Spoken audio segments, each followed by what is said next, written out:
ওঠো ওঠো ওঠো ওঠো ওঠো, তুমি বুকে আসো আমার বুকে। তোমার স্থান আমার পায়ে না, তোমার স্থান হচ্ছে আমার বুকে। আসসালামু আলাইকুম। কেমন আছেন আপনারা? বাড়ির সবাই ভালো আছে? বসেন। এই তুমি বসে বসে কেন? তোমার কি পায়ের সমস্যা না কোমরের সমস্যা? বসো বসো। হ্যাঁ বসো, সবাই বসো। এই উজ্জ্বল আসে না কেন? অসুস্থ না ক্লাস মার দিতেছে? আমি আসার সময় দেখছি উজ্জ্বল, এরপরে হচ্ছে রাজন আর হচ্ছে তুহিন, দেখছি বাজারে যাচ্ছে। ওরা কি বাজে নেশা আছে? ওরা কি বিড়ি খায়? তোমরা কি কেউ বলতে পারবা?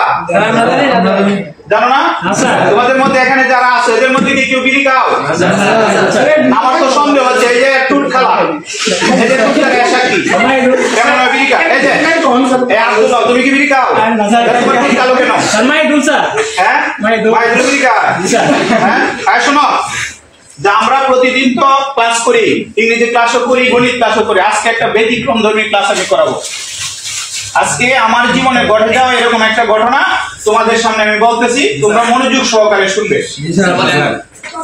তোমরা এখন এসএসসি পরীক্ষার্থী, সামনে এবছর তোমরা এসএসসি পরীক্ষা দিবে।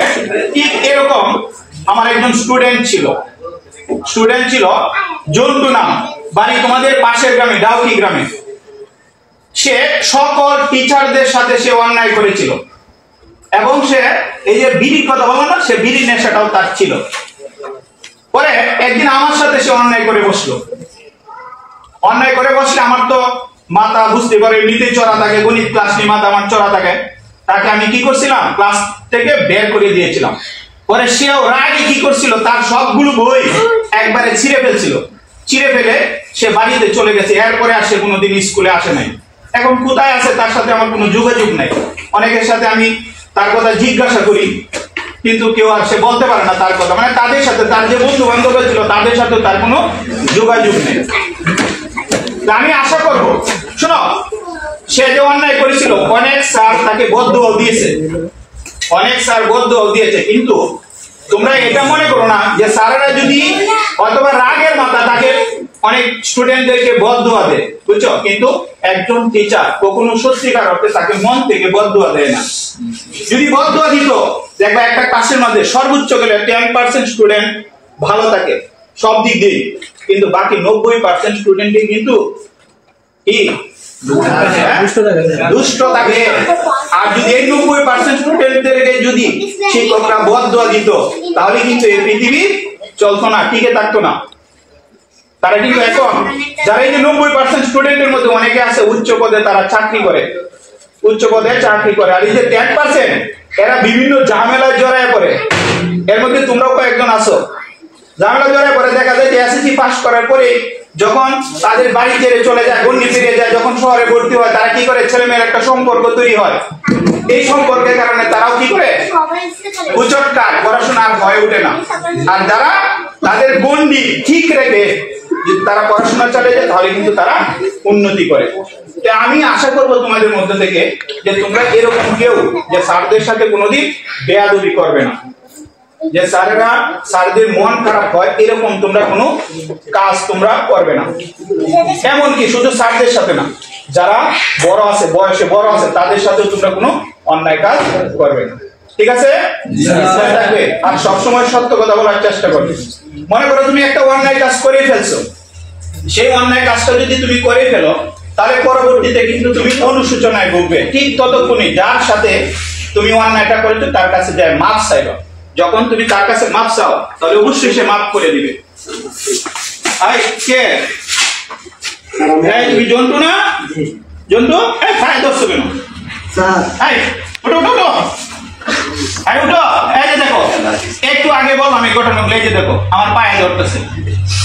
জন্টু ওটো ওটো, কি হয়েছে?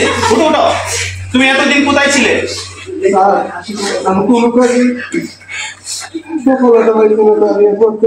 না হয়তোবা তুমি যে কাজ করছো সবগুলো তুমি অন্যায় করছো, সবাই তোমার প্রতি বিরক্ত, বুঝছো? সবাই বিরক্ত, কিন্তু উঠো, তুমি বুকে আসো আমার বুকে। তোমার স্থান আমার পায়ে না, তোমার স্থান হচ্ছে আমার বুকে।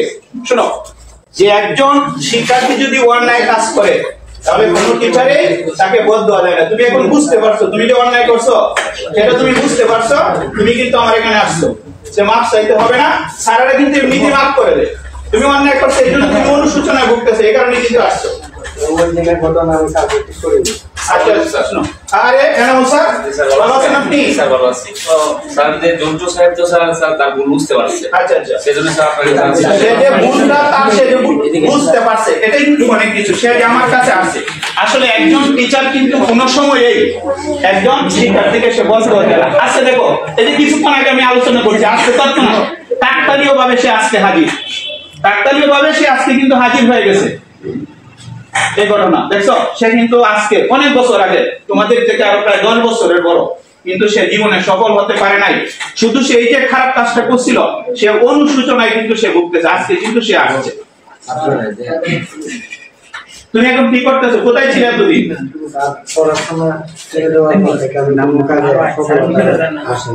কোথায় ছিলে তুমি, কোথায় ছিলে? ঢাকা গেছিলে। টাকা কি কিসে আসছো এখন? স্যার কেন গার্মেন্টস ও কাজ এক্সপেরিয়েন্স ঠিক নাই তো কাজ। তাহলে কিভাবে তুমি এতদিন কিভাবে রাজমিস্ত্রি কাজ করছো? আচ্ছা দেখো, এই যে তুমি আজকে রাজমিস্ত্রি কাজ করছো, আজকে যদি তোমার পড়াশোনাটা তুমি যদি চালিয়ে যেতে যে কোনো একটা কোম্পানিতে হলে তুমি কিন্তু চাকরি করতে পারতে, সমাজে সুন্দরভাবে তুমি বেঁচে থাকতে পারছে। আচ্ছা এরপরেও রাজমিস্ত্রির কাজ কিন্তু ছোট নয়, অনেকে এই কাজটা করতেছে, এদের উপরে কিন্তু যারা উচ্চ পদে আছে তারা কিন্তু এদের উপরে নির্ভরশীল। তুমি যদি সৎ থাকতে পারো এই কাজের থেকে তাহলে কিছু তুমি সফল অবশ্যই হবে, বুঝছো? আচ্ছা এরপরেও তুমি মনে করো রাজমিস্ত্রির কাজ করতেছো, এই পদের থেকেও কিন্তু তুমি উপরে যাইতে পারবা। তুমি শহরে কিন্তু নাইট স্কুল আছে, এই নাইট স্কুলে তুমি বসে তুমি তোমার পড়াশোনাটা চালিয়ে যেতে পারবে, ঠিক আছে? তুমি পড়াশোনাটা চালিয়ে যাও। হ্যাঁ আমি ইনশাআল্লাহ, হ্যাঁ না আমি মাফ করে দিচ্ছি। আমি যখন তুমি যখন তোমার সাথে যখন আমার দেখা হয় না তখনই কিন্তু আমি তোমাকে মাফ করে দিচ্ছি, বুঝছো? আজকে তুমি তোমার ভুল বুঝতে পারছো, তা আমি তোমাকে সত্যি মাফ করে দিলাম, ঠিক আছে? তুমি যদি ওই জায়গায় তুমি যদি না করতে পারো তুমি এলাকায় চলে আসবে, ইনশাআল্লাহ আমি তোমাকে কাজের ব্যবস্থা করে দেব। দরকার লাগে আমার একটা দোকান আছে, আমি তোমাকে দোকানে বসাই দেব, ঠিক আছে? তুমি আজকে থেকে আর কারোর সাথে কোনো বেয়াদবি করবে না, কোনো অন্যায় কাজ। তুমি তো তোমার ভুল বুঝতে পারছো, আজকে যেহেতু তুমি এসেছো তোমার ছোট ভাই বোন ওরা ওদের সম্পর্কে তুমি কিছু বলো। বললাম স্যার সবচেয়ে কষ্টটা ওই জায়গায় ক্লাস 10-এ যখন আমার এই ঘটনাটা ঘটে, আসলেই আমি এই বিষয় নিয়ে খুব অনুতপ্ত। কারণ আমি তখন বুঝছিলাম না, রাগের মাথায় করছি, কারণ আবেগ বেশি ছিল, যে কারণে আজকে আমি অত করছি না। আর আপনাদের যে পড়াশোনার যে সিচুয়েশনটা এখন যে পড়বেন, আসলে এটাই হলো জীবনের বড় পড়াশোনার মূল গাছ। পরে ইন্টারে ভালো একটা করতে পারলে এডমিশন নিতে পারবেন, ভালো একটা পজিশনে যেতে পারবেন। আসলে আমি কিন্তু কোনো জায়গায় যেতে পারছি না, আমার পড়াশোনা একবারেই মানে বাদ, যে কারণে আমি কোনো কাজেই কোনো কিছু করতে পারতেছি না।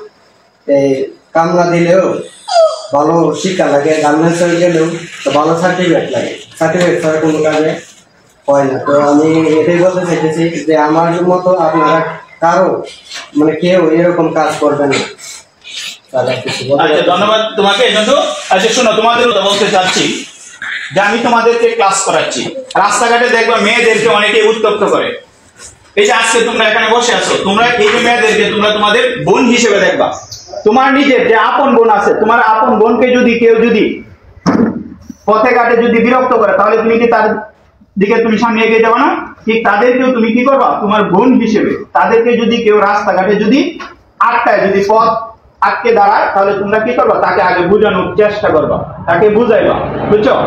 যে তাদের উপরে মানে এদের দায়িত্ব হচ্ছে তোমাদের, এবং এই যে সমাজটা আছে এই সমাজটাকে দেখে রাখার দায়িত্ব হচ্ছে তোমাদের। কারণ যে ভবিষ্যৎ, সেই ভবিষ্যৎ তোমাদের উপরে নির্ভর করবে। আগামীর বাংলাদেশ হবে একটা সুন্দর এবং সুস্থ বাংলাদেশ, যে তোমাদের উপরে নির্ভর করবে আমাদের এই আগামী প্রজন্ম। ধন্যবাদ তোমাদেরকে।